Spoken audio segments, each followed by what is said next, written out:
And I want to thank these leaders because they have come to me with a message from the people of Muranga that they have very clear instructions to dissociate themselves with bribery and corruption at State House. And what you have done, you have demonstrated leadership, that you respect the people who elected you, and you are satisfied with the salary that the people pay you as taxpayers, and you are not willing to sell your people and what they believe in for little money. It is actually very gratifying that MCAs can refuse a bribe of 300,000 to do the right thing.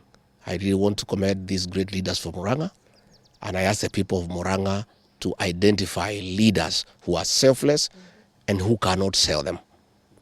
The few leaders from Muranga who are selling the community and the residents are greedy and only thinking about themselves. And I've come to the conclusion that we have a few leaders in this region who, if the price is right, they can even sell their own mother. It's really a shame.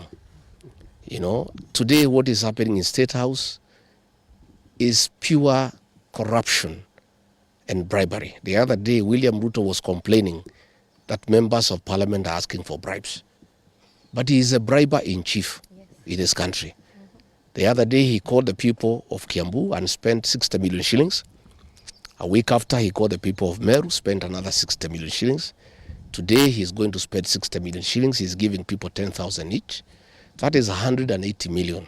When hospitals in Muranga have no drugs, when people are suffering because SHA is not working, when university students are at home, when students from secondary schools are at home, primary schools are not functioning because there is no money for capitation.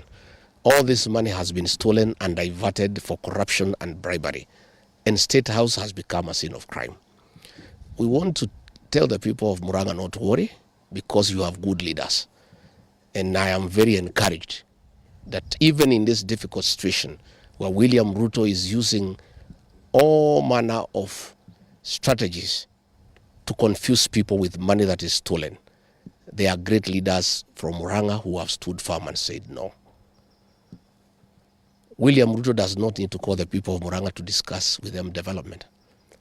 I was with him at Gachagua grounds, and I was a guarantor of William Ruto to the people of the mountain, and we signed an economic charter with the people of Muranga. 3 years down the line, he has done nothing about it. It is unnecessary to pretend to call the people of Muranga to discuss with them development. There is nothing he has done in 3 years. There is nothing he'll do in the next 2 years. Therefore, those people who went there, you do what we agreed. There is a saying in our community that you cannot bury an elephant with his tusks. Please take that money and use it when you go back home. And don't just eat that money alone. Share with the people of Muranga whom you left behind. But don't sell your conscience, don't sell your soul. Because if you do, the people of Muranga will punish you. They'll punish you and punish you in a very big manner. What is happening in State House is a choreography. It's a strategy by William Ruto to divide the mountain. The other day he called the people of Kiambu and told them to remove themselves to the rest of the mountaineers. The other day he called the people of Meru and told them to remove themselves from the other mountaineers. Even today, he is cheating the people of Muranga that they have never led and it's their time to lead. And we know for sure he has prepared a small blue wheelbarrow to confuse the people of Muranga so that he can cheat them to have a presidential candidate whom he is sponsoring, whom he is spending money on to come and divide the votes in Muranga.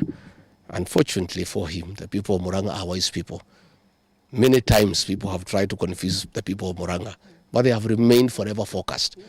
These are people who are extremely focused and they can see through the scheme of William Ruto of trying to create division among the mountaineers. I want to call our people to stay united and to know that our strength is informed by our unity as a people. Let our people stay focused. Let our people not be swayed by small money and by bribes that are taking place in Kenya. So what is happening today in State House is a shame. It's a national shame that State House has become the theater of absurd. It's a center of corruption and money laundering. Public funds are stolen daily. and used as bribes to the people of Kenya. But I'm happy that the people of Kenya are focused and they see far. So I want to ask the people of Muranga to take note of their true leaders who are here with me today. These are the true leaders that we have in Muranga. These are dependable leaders. These are people who care for their people. These are people who respect the people who elected them. In equal measure, I ask the people of Muranga to take note of the traitors in the State House. Those who are selling the people of Muranga for little money for their stomachs. And to take note so that 2 years down the line, the people of Muranga will separate the wheat from the chaff and the chaff from the wheat and do the right thing and elect true leaders who are true representatives of the people and people who can represent them and who cannot sell their birthright because of cheap money. Let me say, County Assembly Muranga, pongezi. Let me in a special way congratulate Senator Joe Nyoto, who has been a true defender of the people of Muranga. Senator Nyoto, I want to encourage you to continue guiding these MCAs, to continue guiding the people of Muranga, and I must tell you, your future is bright. Stay on the course and stay on the side of the people. Democracy is about the people. Let those who want to follow William Ruto for little money, have the money. They'll have their day with the voters in Muranga when the time comes. Kwa hivyo mimi nataka niseme asanteni sana viongozi, mkirudi Muranga msalimiane na mwambie watu ya Muranga ile mtoto mlinipatia msichana mdogo nimemchunga vizuri na anaendelea hapa kudiangalia vizuri, na niko na shukrani tele kwa watu ya Muranga kwa kunipatia msichana mzuri. Pia niko na shukrani kwa watu ya Muranga kwa kuchagua viongozi ambao wako na msimamo. Kwa sababu hiyo ni kitu ya maana sana, na tukiendelea mbele tuendelee kutafuta viongozi ambaye wako na msimamo katika viti za wabunge na katika viti ya MCAs, so that we can get a good team ambaye tutafanya kazi na hao. Asanteni sana, may God bless you.